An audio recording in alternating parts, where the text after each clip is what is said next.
si Kyle TZ. Kyle, makakapag-out. Habang nandito naman si Flap. Flap, split. Shampooin mo. Flap, sige, ayan. Labas mo yung conditioner. Mahaba yung volumes! Okay, binitawan. Okay, good take. Okay, good take. 2 for 1. Kaso nga lang, medyo, para sa akin, mabigat sa kalooban kasi si Makmak yun eh.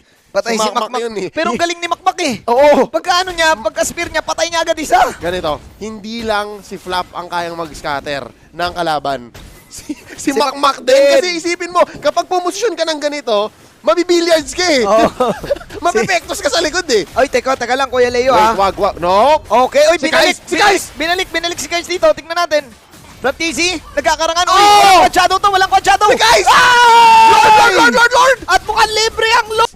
Habang umuulan. Oh! Ayun lang, same. Okay. Nakagat yung isa. Patay si Flap, pare. Flap, Walang Flap. immortality. Teka, yung base na ko, Oh my kung God, tumama sorry, yun! Isang momentum Base lang, shifter. boss. Momentum shifter!